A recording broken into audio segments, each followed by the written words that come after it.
Praise the Lord. கர்த்தருடைய பரிசுத்த நாமத்திற்கு மகிமை உண்டாவதாக. அநேக நாட்களுக்கு பிறகு இந்த வீடியோ மூலியமாக உங்களை பார்க்கறது ரொம்ப சந்தோஷம். கர்த்தர் இன்னைக்கு நமக்கு கொடுத்த வார்த்தை என்ன அப்படின்னா, எபிரேயர் 4ஆம் அதிகாரத்தில் 13வது வசனத்தை நம்ம வாசிக்கலாம். எபிரேயர் 4:13.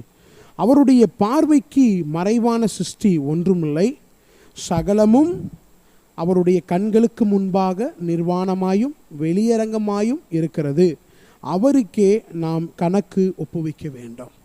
இதை வாசிக்கும் போது மனதில் ஒரு கேள்வி வருகிறது, யாருக்கு நாம் கணக்கு ஒப்புவிக்க வேண்டும்? யாருக்கு நான் கணக்கு ஒப்புவிக்க வேண்டும்? அவருக்கே அப்படின்னா யார் அப்படின்னா, எல்லார்ட்டையும் கேட்டால் என்ன சொல்வீங்க? கர்த்தருக்கு நாம் கணக்கு ஒப்புவிக்கணும். ஆனால் அந்த வசனத்தை நல்லா வாசி பார்த்தோம்னா, அவருடைய பார்வைக்கு மறைவான சிருஷ்டி ஒன்றுமில்லை, சகலமும் அவருடைய கண்களுக்கு முன்பாக நிர்வாணமாயும் வெளியரங்கமாயும் இருக்கிறது. வாசிக்கும் போது என்னோட மனதில் வந்த ஒரு பிக்சர் என்னன்னா, என்னை நன்கு அறிந்தவருக்கு நான் கணக்கு ஒப்புவிக்க வேண்டும். சங்கீதக்காரன் ஒரு பாட்டு எழுதுகிறார், கர்த்தாவே நீர் என்னை ஆராய்ந்து அறிந்திருக்கிறீர், வானத்துக்கு ஏறினாலும் நீங்கள் அங்கே இருக்கிறீங்கப்பா, பாதாளத்தில் படுக்க போட்டாலும் நீங்கள் அங்கே இருக்கிறீங்கப்பா, உமக்கு மறைவா நான் எங்கே போக முடியும்? இப்போ வானத்துக்கு ஏறினாலும் அங்கே கர்த்தர் இருக்கிறார், அமெரிக்கா போனாலும் இருக்கிறாரு, அமிஞ்சிகரை போனாலும் இருக்கிறாரு, அவருக்கு மறைவா நான் எங்கேயுமே போக முடியாது. அப்போ என்னை நன்கு அறிந்த தெய்வத்துக்கு நான் கணக்கு ஒப்புவிக்க வேண்டும். ஜஸ்ட் ஒரு இமேஜின் பண்ணி பாருங்களேன். ஒரு நிறுவனம் இருக்குது, அந்த நிறுவனத்தில் ஒரு 1000 பேர் வேலை பார்க்குறாங்க, சரிங்களா? அந்த நிறுவனத்துடைய மேனேஜர் ஒரு ஆள், ஒரு சேர்மன், இல்லை அப்படின்னா ஒரு ஃபவுண்டர், இல்லை அப்படின்னா ஒரு சரிங்களா ஒரு ஃபவுண்டர் எடுத்துக்கோங்க, சிஓஇ வச்சுக்கோங்க. இப்போ இந்த மேனேஜர் வந்து என்ன செய்வார்? 1000 பேரை கண்காணிப்பார். அதில் சில பேர் நேர்மையாக வேலை செய்வாங்க, சில பேர் நேர்மையாக இருக்க மாட்டாங்க. அவங்களுக்கு வந்து ஊதியமும் கிடைக்கும், அவங்க என்ன செய்வாங்க? வாழ்க்கையை ஓட்டுவாங்க. ஆனால் நம்முடைய ஆண்டவர் எப்படிப்பட்டவர் என்றால், என்னை நன்கு அறிந்த தெய்வம், அவருக்கு நான் கணக்கு ஒப்புவிக்கணும் அப்படின்னா நான் எவ்வளோ ஜாக்கிரதையாக வாழணும் அப்படின்னு சொல்லி நாமே நிதானித்து பார்ப்போம். ஒரு நிதானம் நமக்குள்ள அவசியம், சரிங்களா? என்னை நன்கு அறிந்தவருக்கு நான் கணக்கு ஒப்புவிக்கணும் அப்படின்னா நான் எவ்வளோ ஜாக்கிரதையாக வாழணும், எவ்வளோ ஜாக்கிரதையாக வாழணும். ஆமென். யோவானில் ஆண்டவர் அழகாக சொல்வார், மனுஷருக்குள் இருப்பதை அவர் அறிவார். மனுஷனை குறித்து அவர்கிட்ட யாரும் சாட்சி கொடுக்கணும்னு தேவையில்லை, மனுஷன்தான் முகத்தை பார்த்து சாட்சி கொடுப்பான், ஆனால் கர்த்தர் இருதயத்தை தான் பார்க்குறார். அப்போ என்னை நன்கு அறிந்தவர் என்ன செய்கிறார்? என்னை நன்கு அறிந்தவர், அவருக்கு நான் என்ன செய்யணும்? கணக்கு ஒப்புவிக்க வேண்டும். ஆமென். ஹல்லேலூயா. மத்தேயு 25ஆம் அதிகாரத்தில் ஒரு ஓமானத்தை கர்த்தர் சொல்கிறாரு. அந்த ஓமானத்தில் ஒருத்தனுக்கு அவனவனுடைய திறமைக்கு தக்கதாக, ஒருத்தனுக்கு 5 தாலந்து, ஒருத்தனுக்கு 2 தாலந்து, ஒருத்தனுக்கு 1 தாலந்து. இதில் 5 தாலந்தை வாங்கினவன் பிஸ்னஸ் பண்ணி வேற 5 தாலந்தை சம்பாதிக்கிறான். அடுத்து 2 தாலந்தை வாங்கினவன் பிஸ்னஸ் பண்ணி வேற 2 தாலந்தை சம்பாதிக்கிறான். ஆனால் 1 தாலந்தை வாங்கினவன் என்ன செஞ்சான்? போய் தோண்டி வச்சு அதை அப்படியே வச்சு தூங்க ஆரம்பிச்சிட்டான். எஜமான் வராரு, ரொம்ப நாளைக்கு அப்புறம் வராரு, வந்து என்ன செய்கிறாரு? கணக்கு கேட்குறாரு. கணக்கு கேட்கும் போது 5 தாலந்தை வாங்கினவன் 10 தாலந்தான் எடுத்துகிட்டு வரான்.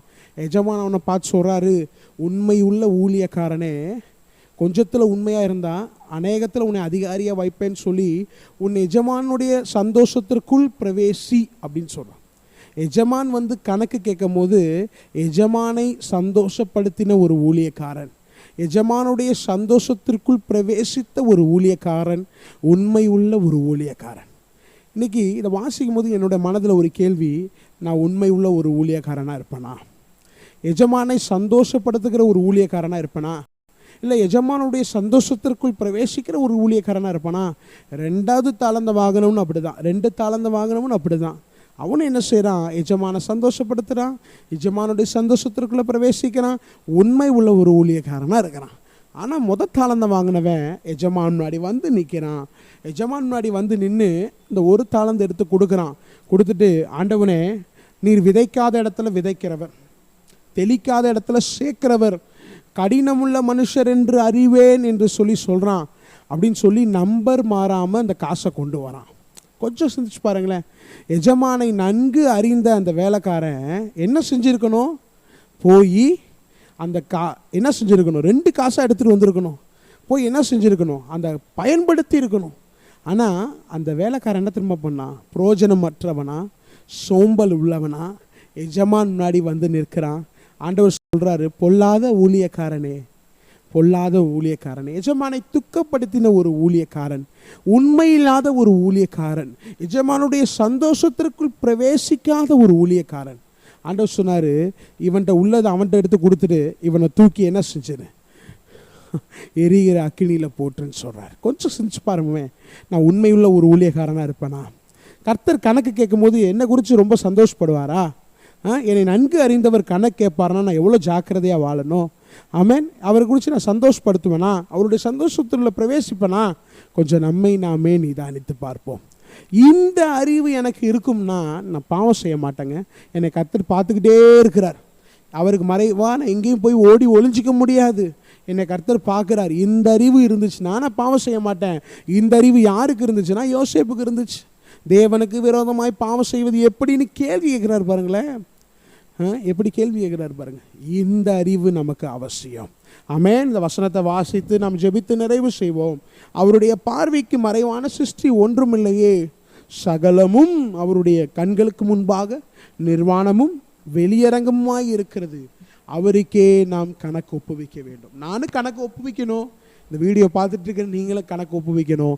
நம்மை நன்கு அறிந்தவருக்கு நாம் கணக்கு ஒப்புவிக்கணும். கண்களை மூடுவோம். இருக்கிற இடத்துல கர்த்தரை நோக்கி பார்க்கலாம். ஸ்தோத்திரம் ஆண்டவரே.